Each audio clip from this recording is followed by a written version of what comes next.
जय हिंद। आज की वीडियो हम लोग क्या देखेंगे, स्वतंत्र घटनाएं। स्वतंत्र घटनाएं मतलब स्वतंत्र रूप से घटनाएं रहते हैं, उसको देखेंगे। ये क्या होता है, कैसे होता है, उसको देखेंगे। एक होता है परतंत्र घटनाएं, ठीक। स्वतंत्र घटनाएं और परतंत्र घटनाएं, उसमें क्या होता है उसको देखिए। जैसे कि यहाँ से एक गाड़ियर है, यहाँ से एक गाड़ियर, दोनों जाकर स्वतंत्र रूप से टकरा गए, तो इस प्रकार की घटनाओं को क्या बोला जाता है, स्वतंत्र घटनाएं बोला जाता है। स्वतंत्र रूप से होता है ये, ठीक। परतंत्र घटनाएं मतलब क्या कहता है, परतंत्र होता है, ठीक।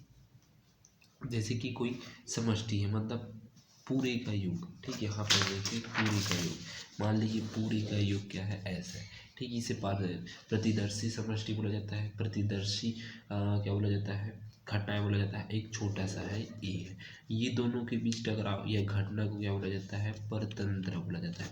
और दो वस्तुओं के बीच, ये ऐसा है और ये ऐसा है, दोनों के टकराव के बीच या घटनाओं के बीच क्या बोला जाता है, परतंत्र घटनाएं बोला जाता है, ठीक। तो देखिए, किसी किसी प्रतिदर्शी समष्टि को दो घटनाएं जिसमें एक से घटना को घटित होने का प्रभाव दूसरी घटना की प्रायिकता पर नहीं पड़ता है, तो ये दोनों घटनाएं परस्पर स्वतंत्र घटनाएं कहलाता है। माना किसी प्रदर्शी समष्टि को दो घटनाएं E1 और E2 है, तो घटनाएं E1 तथा E2 स्वतंत्र घटनाएं कहलाएंगी, ठीक। जैसे कि यहाँ पर देखिए, ये दोनों S के अंदर में क्या होता है, E होता है, ठीक। E2 होता है, उसी प्रकार इसमें भी E1 और E2, ठीक। ये और ये दोनों टकराएंगे, ठीक। तो इसकी घटना यहाँ पास होगी, लेकिन अंदर वालों को क्या होगा, कुछ भी प्रभाव नहीं पड़ेगा। तो इस प्रकार की घटना को क्या बोला जाता है, स्वतंत्र घटना में, अर्थात E1 और E2 को कोई प्रभाव नहीं पड़ेगा, ठीक। तो P1 intersection E2 equal to P1 into में क्या जाएगा, P2 हो जाएगा। इस प्रकार से ये मेरा फार्मूला होगा, ठीक। इस प्रकार से इस फार्मूला को याद रखना है। सेकेंड देखिए, परतंत्र घटना। परतंत्र घटना क्या कहलाता है, किसी प्रतिदर्शी समष्टि की दो घटनाएं, ठीक। कोई प्रतिदर्शी समष्टि है, मतलब ये देखिए, यही एस को ही बोला जाता है प्रतिदर्शी समष्टि। ये ऐसा है और ये बड़ा वाला ऐसा है, ठीक। ये ऐसा है, ठीक। ये वाला ऐसा है, ये भी ऐसा है, ये भी ऐसा है, ठीक। प्रतिदर्शी समष्टि घटना जिसमें से एक घटना के घटित होने का प्रभाव दूसरी घटना की प्रायिकता पर पड़ता है, तो उसी घटना को परतंत्र घटना कहते हैं।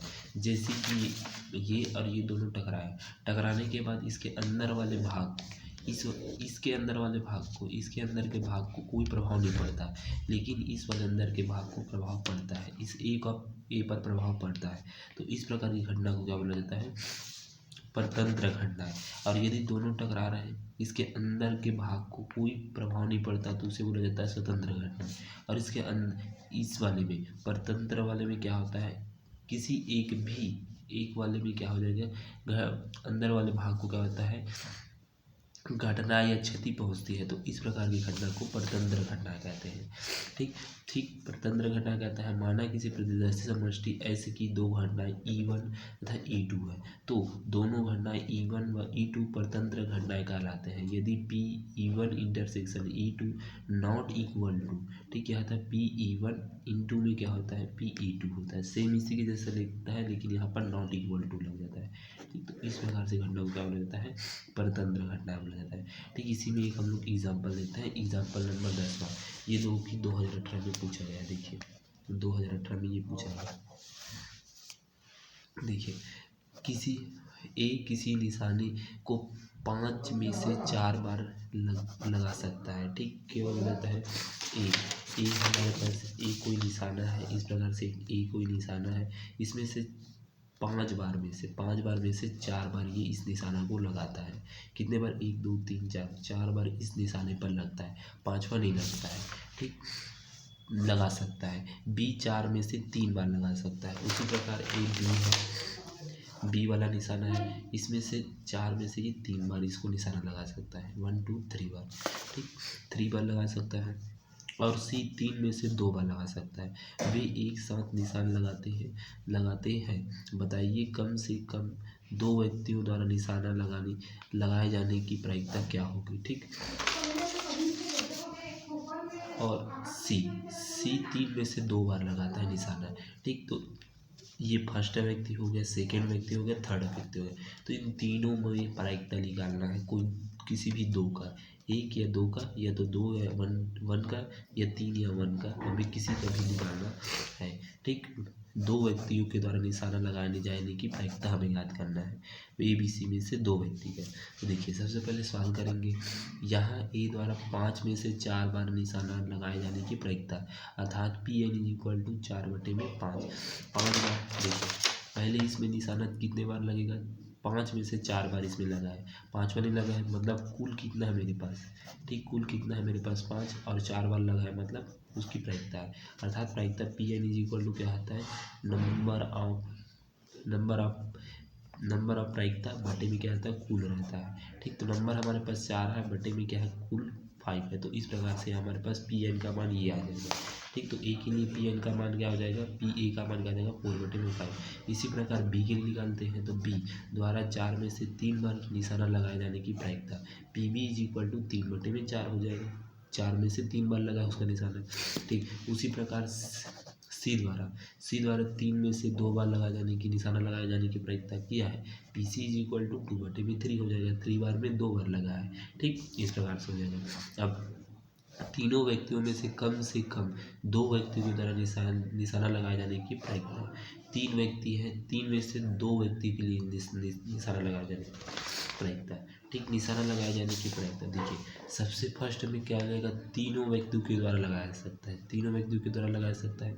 सेकंड में क्या कर सकता है, ए के द्वारा लग सकता है, बी के द्वारा लग सकता है, लेकिन सी के द्वारा नहीं लग सकता है। ठीक, उसी प्रकार थर्ड में क्या हो सकता है, ए के द्वारा लग सकता है, बी के द्वारा नहीं लग सकता है, सी के द्वारा लग सकता है। फोर्थ में क्या हो सकता है, ए के द्वारा नहीं लग सकता, बी और सी के द्वारा लग सकता है, अर्थात इस प्रकार से लग सकता है, ऐसा इस प्रकार से लग सकता है। तो दे देखिए यहाँ पर फर्स्ट हम लेते हैं, ए बी सी तीनों के द्वारा निशाना लगाए जाने की प्रायिकता। फर्स्ट में क्या करेंगे, तीनों एक साथ लगा देते हैं, तो तीनों की निशाना लगाए जाने की प्रायिकता पी ए इंटू में पी बी इंटू में पी सी, अर्थात 4/5 इंटू में 3/4 इंटू में 2/3। ठीक, अब यहाँ से काट दीजिए, 3 से 3 कट गया, 4 से 4 कट गया, अर्थात 2/5 हो जाएगा। ये तीनों ने लगाया, तीनों व्यक्तियों ने लगाया। अब देखते हैं, देखिए सेकंड देखिए क्या होगा। अब देखिए ए व बी द्वारा निशाना लग जाए किंतु सी के द्वारा नहीं लगेगा। देखिए यहाँ पर मैंने बताया ना, ए और बी के द्वारा लगेगा लेकिन सी के द्वारा नहीं लगेगा। यदि सी का बार हो गया, सी का बार हो गया तो इसको 1 माइनस में सी किया जाता है, 1 माइनस में सी, तो 1 माइनस में सी का मान मेरे पास क्या मिलेगा, 2/3। 1 के साथ इसको घटाया जाता है यदि ऊपर में बार आ गया तो।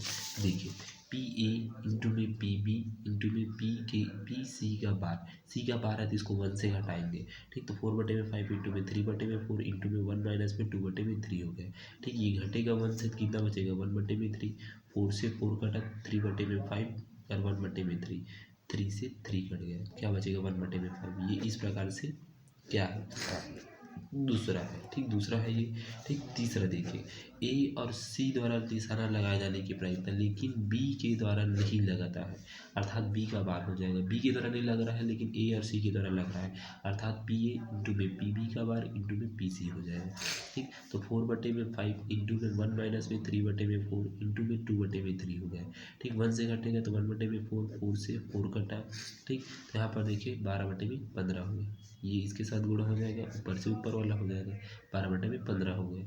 ठीक, अब उसी प्रकार चौथा देखिए, बी और सी के द्वारा निशाना लग जाए किंतु ए द्वारा नहीं लगाए जाने की प्रायिकता, अर्थात पी ए का बार इंटू में पी बी इंटू में पी सी, अर्थात इसमें 1 का करेंगे तो 1 माइनस में 4/5 इंटू में 3/4 इंटू में 2/3। ठीक, 3 से 3 कटा, 2 के द्वारा 2 कटा, तो 1/5 इंटू में 1/2 हो गए। ठीक है, अर्थात हमारे पास 5 दूनी 10 और यहाँ पास 1 का 1 हो गया। ठीक, तो इस प्रकार से ये चौथा हो गया। ठीक, अब उसके बाद इसके अभिष्ट प्रायिकता निकालते हैं, अपवर्जी मतलब अपवर्जी घटना, परस्पर सभी का अपवर्जी घटना निकालते हैं। देखिए उपयुक्त सभी घटनाएं परस्पर अपवर्जी है, अतः अभिष्ट प्रायिकता क्या हो जाएगा, सभी को जोड़ देंगे, ए प्लस में बी प्लस में सी प्लस में डी, 4 बार जुड़ा है, चारों को हम लोग जोड़ देंगे। ठीक, तो 2/5 आया था फर्स्ट, प्लस में देखिए इस वाले में क्या आया था, 2/5 आया था, इस वाले में 1/5 आया था, इस वाले में क्या था 1/15 आया था, और इस वाले में क्या आया था 1/10 आया था। इन सभी को हम लोग एक साथ जोड़ देते हैं। ठीक, ऐड करेंगे तो 2/5 प्लस में 1/5 प्लस में 1/15 प्लस में 10 हो गए।